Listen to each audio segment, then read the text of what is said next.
In 2005, a mainstay Nintendo IP failed to bring in the numbers on the Nintendo DS. What's that? Nintendo? Beloved IP? 2005? Failed? That's right. Pokemon Dash failed to capture audiences with its always-on touch controls and nightmare fuel animations. Seriously, this game is painful to play. It's no wonder DS... And yet, it still sold better than the game we're talking about today. It's no secret the DS had a massive catalog. It's kind of not even close when you look at other Nintendo consoles.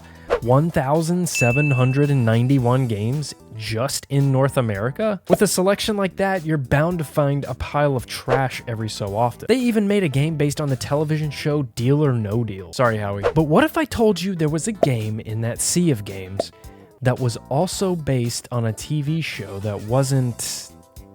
this? You see the banker up there? That's the one person in this room that doesn't want you to go home with a ton of money. So he's calculating. He wants you out of here now. He's looking at you. He's watching you. A game that did numbers in Japan, but sold less than 100,000 copies in North America. That's not good, in case you were wondering. That game is aptly called Retro Game Challenge. It was developed by Indie Zero and published here in the States, at least, by Xseed Games. This is a compilation game where you're taking on retro gaming challenges. So this is the first retro game we've played that's about retro games, and it's ridiculous that that's the case. And even more ridiculous is the plot here. Your character has been, I don't know, sucked into a gaming universe by a demon by the name of Areno and challenges you to get out by beating and completing challenges he gives you based on old classic retro games from his childhood. I'm assuming this is definitely correct that it's a Japanese company. I would say. And the reason why I say that is because this game was not exclusive to Japan, but I know that the other games in this series were exclusive to Japan, that this IP was developed from a game show in Japan, exclusively in Japan. Yeah, this was a TV show there. Yeah, a TV show where the game master was a comedian whose name is Areno. So he is the character, and he actually took part in the development of this game, by some of his suggestions and thoughts and things like that. Game Center CX is the Japanese TV show this game is based on. It's been on the air since 2003, and on the show, Areno is tasked with completing retro games with the help from different assistant directors. I think this show is ahead of its time due to the laid-back nature of Areno and the team just laughing during filming. It really reminds me of the modern Twitch format. But what sort of games are we talking about here? Did they just reuse old ones? So I expected, going into this game, a series of mini games. I was thinking almost Good, that's what you got. Kind of, but I was thinking party style game. You were thinking WarioWare. Exactly. I was thinking WarioWare, where it was drop in, maybe challenge, but like multiplayer challenges. This was not that. It's a little more linear and kind of story driven, and you're playing one game at a time that are retro games. The Indie Zero developers had to develop games that were their games and they owned them, but were based very heavily on real ones. Galaga being the first ripoff, if you want to call it a ripoff, that inspired the first game, Cosmic Gate, that you play. But you have to also avoid copyright and stuff. You have to get really close without actually making the game, and I thought that was crazy.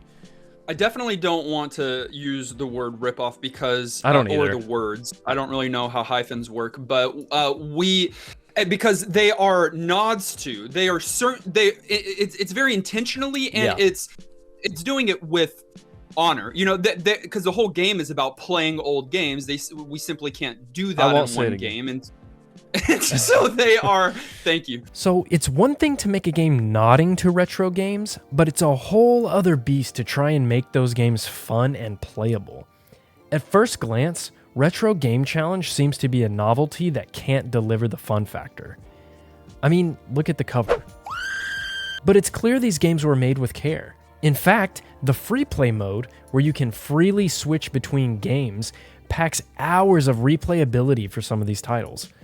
Some standouts would be Star Prince, which is a Star Soldier shmup clone, and Haggleman 3, which is a Ninja Gaiden-inspired platformer. Sold abysmally in the US. 100,000 copies or less? Well, that's bad. That's really bad. And that made me sad, because, like, I kind of get it. It's based on a Japanese TV show that no one over here knows. So that falls flat, and that's kind of the main shtick. And again, with that cover art... Yeah, and the cover art. That's what I was going to say. Yeah. Like, nobody's picking this up and getting excited about it. But I would have hoped that people still would have, like, grabbed it. And probably here and there they did. Because it was so... It's so intriguing when you actually find out what the game is. I just think it relies so heavily on that game show to sell. And it did in Japan. It had a sequel. This is very generally speaking. But I feel like Japanese gamers are so much more open to quirk and uniqueness and experimentation. Because they like to have fun, dude. And we are rocks over here, man. We don't like anything.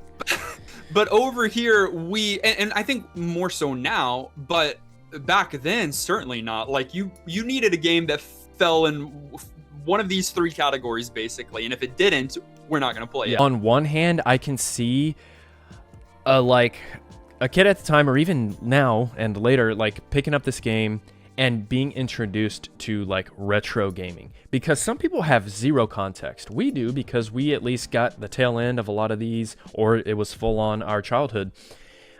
Then so many people don't even think about this, right? Because they're much older. So I can see it being a gateway to, like, enjoyment of that kind of game. But on the other hand, I can see it being, like, a complete turnoff to a gamer now of, like, what is this? Like, this is not fun to me. Why am I having to look in a magazine to play the freaking game? Like, I can see the other hand too. So would you have been one of the few that bought this game in 2007? How about 2023? It's hard to say. If you're interested in older games but want a soft entry into them with updated graphics and smoother gameplay, then yeah, this game can deliver that. It's a shame it went under the radar in the States because there's a ton of charm waiting to be experienced in this title. You can find out firsthand if any of the games that we play are worth it by playing along. We chat with our community every week before recording the podcast and include your thoughts as part of the show. Join by clicking the Discord link in the description. We would also super appreciate if you would like this video and subscribe to our channel if you want endless retro gaming entertainment completely free. You can hear where each of us landed in the full podcast episode, which is on our channel, Spotify, or wherever you consume podcasts. And if you're interested in another handheld game that is having the opposite problem with sales and pricing, check out this video right here.